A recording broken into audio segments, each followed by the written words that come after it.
안녕하십니까. 챕터 12의 엔도제너스 카테코라민에 대해 발표하게 된 35번 오연주입니다. 엔도제너스 카테코라민은 우리 몸에서 생성된 카테코라민으로 교감신경계화 내에서는 신경 전달 물질로 작용하며 부신수질에서는 순환 호르몬 역할을 하는 물질입니다. 대표적으로 에피네프린, 노르에피네프린, 도파민이 있습니다. 따라서 에피네프린, 노르에피네프린, 도파민의 순서로 각각 자세히 말씀드리겠습니다. 우선 에피네프린입니다. 일반적으로 에피네프린은 알파 및 베타 수용체의 활성화로 인해 위장평혈근을 이완시킵니다. 장의 긴장도와 자발적인 수축의 빈도 및 진폭을 감소시킵니다. 위는 일반적으로 이완되며 필로릭과 일레오시칼의 괄약근을 수축합니다. 하지만 이러한 효과는 근육의 긴장도에 따라 달라집니다. 긴장도가 이미 높으면 이완을 유발하고 낮은 경우에는 수축을 유발합니다. 에피네프린은 베타 수용체의 활성화로 배녀근을 이완시킵니다. 또 알파 수용체의 활성화로 감각근 및 괄약근을 수축시켜 배뇨를 참을 수 있고 방광을 채웁니다. 전립선의 평혈근이 수축하게 되면 소변을 참는 것이 용이해집니다. 에피네프린은 강력한 기관지 확장제 작용을 하며 기관지 천식과 같은 질병으로 인해 기관지 근육이 수축하는 상황, 약물이나 다양한 오타코이드에 대한 반응으로 기관지 근육이 수축할 때 이러한 작용이 나타납니다. 천식에서 에피네프린의 효과는 비만세포에서 염증 매개체 방출을 억제하는 것입니다.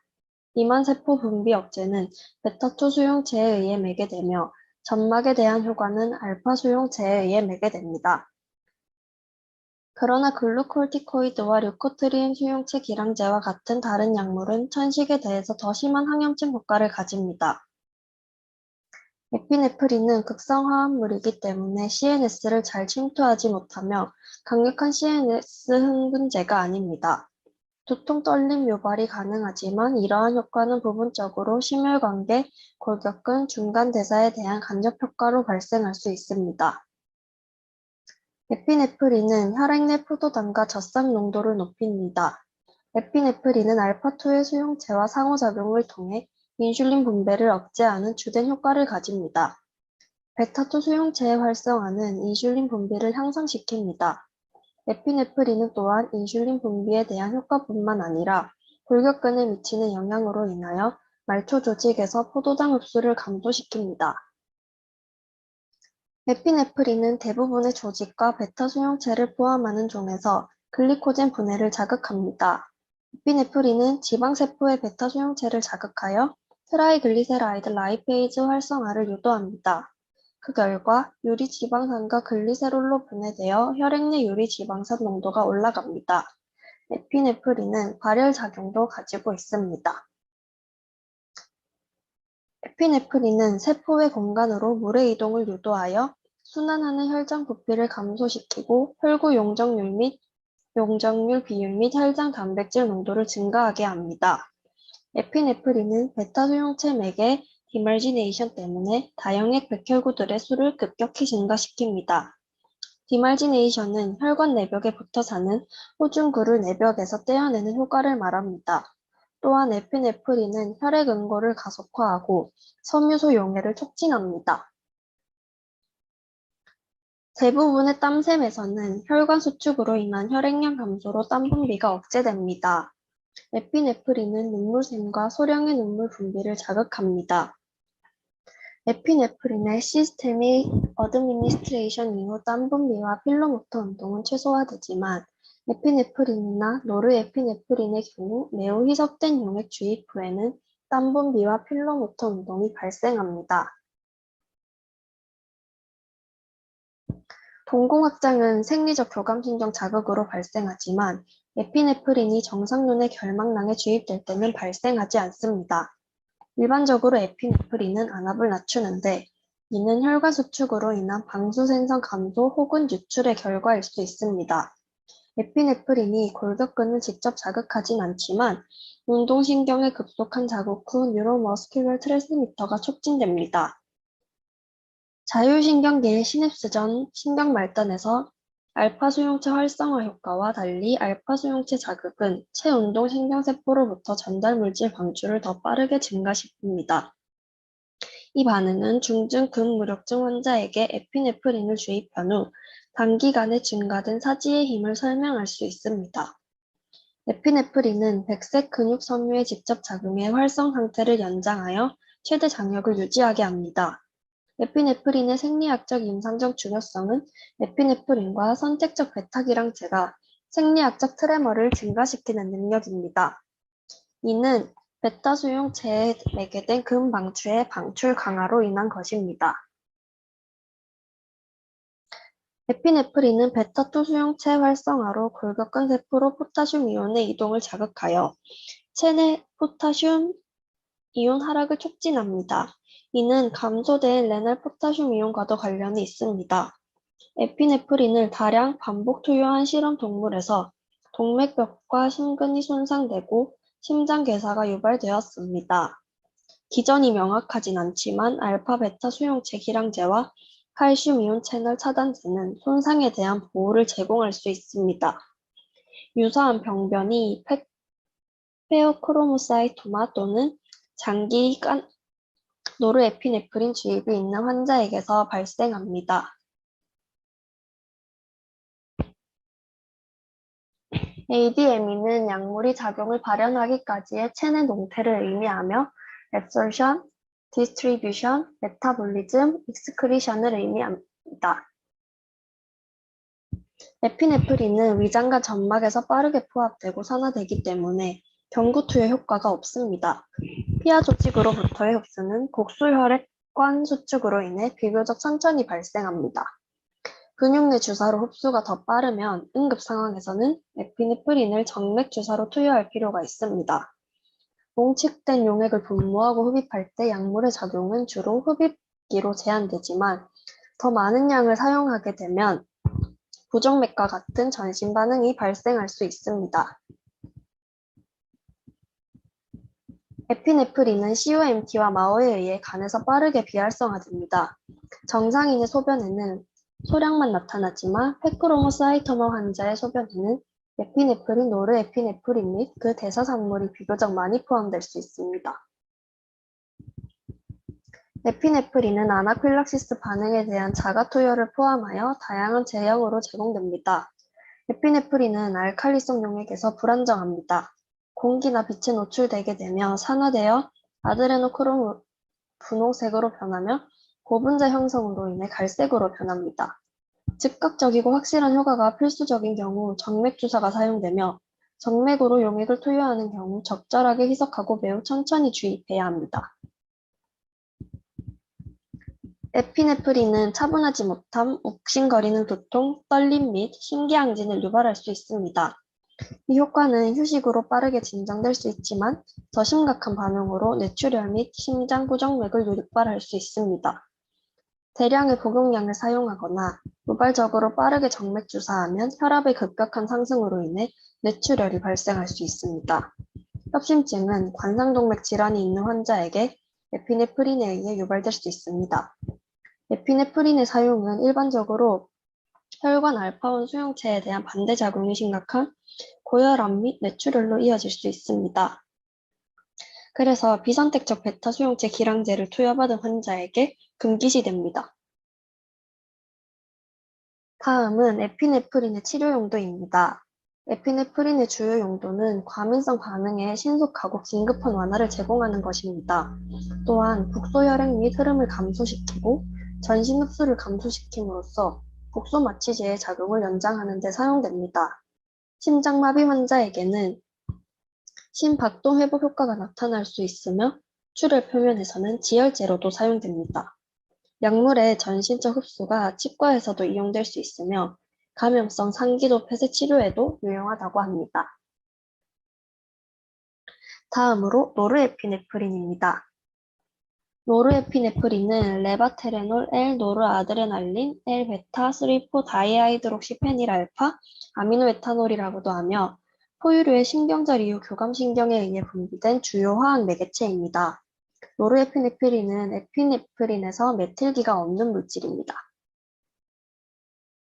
노르에피네프린은 인간의 부신소질의 카테코라민 함량의 10에서 20%를 구성하며 효소인 페닐에타노라민은 메틸트랜스파라제를 발현하지 않는 일부 크롬 친화성 세포종에서는 97%를 구성합니다.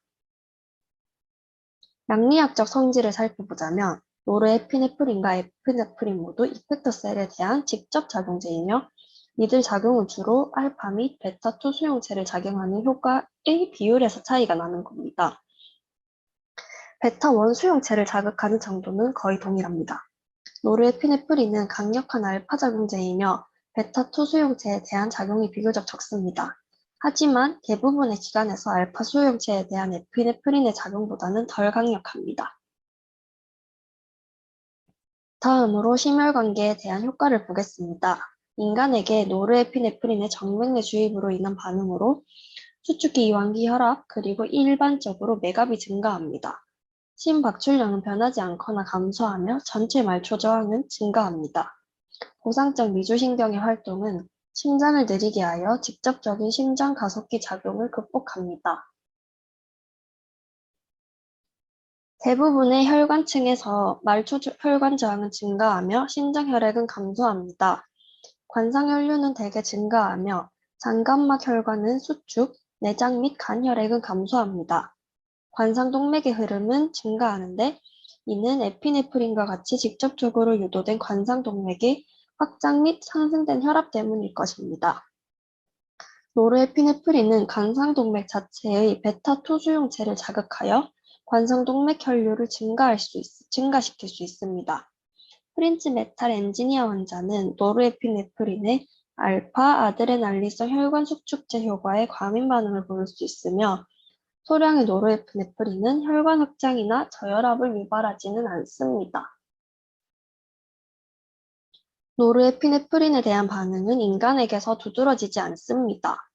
에피네프린에 의해 생성되는 것과 유사한 고혈당증 및 기타 대사 효과를 유발하지만 호르몬처럼 세포에 작용하는 에피네프린과는 달리 노르에피네프린은 신경 전달 물질로만 작용하기 때문에 대용량이 제공될 때만 이러한 현상을 관찰할 수 있습니다. 적절한 용량의 피네 주사는 땀을 유발하기도 합니다.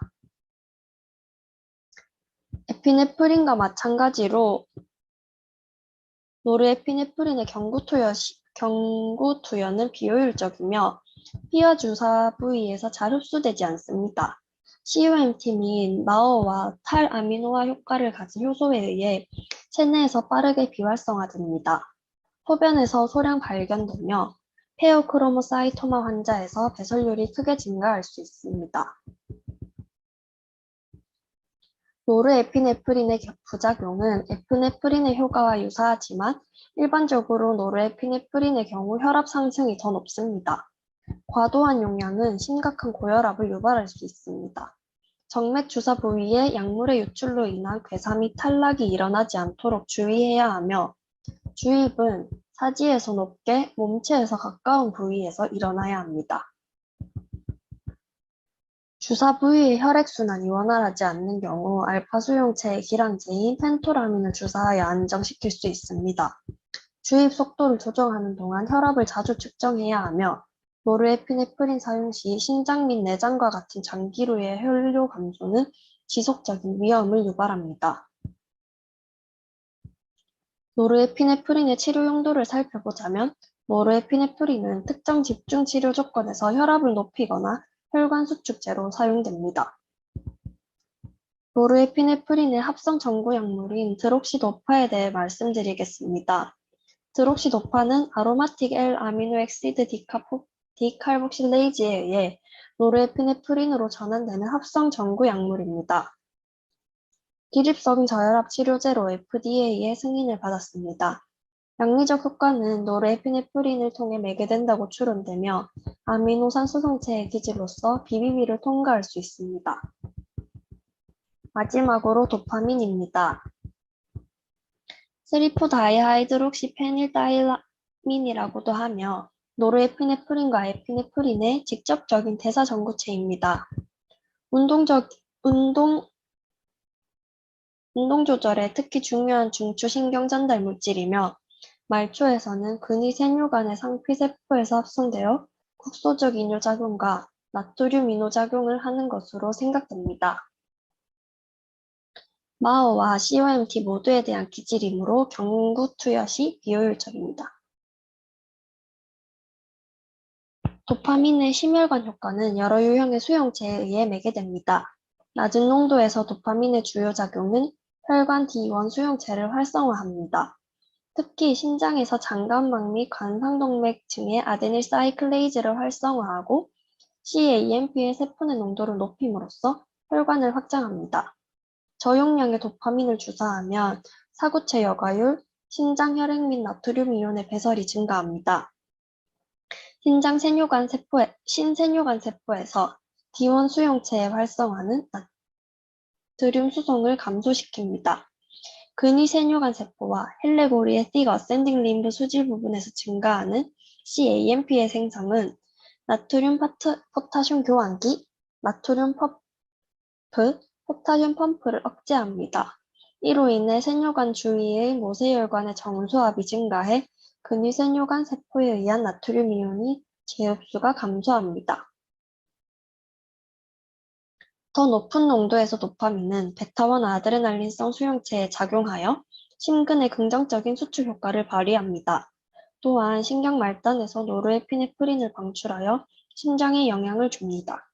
도파민은 일시적으로 수축기 혈압과 맥압을 증가시키며 이완기 혈압에 영향을 미치지는 않습니다. 미치지 않거나 약간 증가시킵니다. 저용량 또는 중간 용량 투여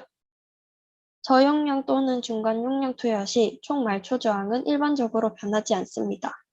고농도의 도파민은 혈관적 알파1 수용체를 활성화하여 일반적으로 혈관 수축을 유발합니다. 이 그림을 참고하면 앞서 설명드린 도파민을 이해하고 외우는데 조금 더 수월할 것으로 예상됩니다.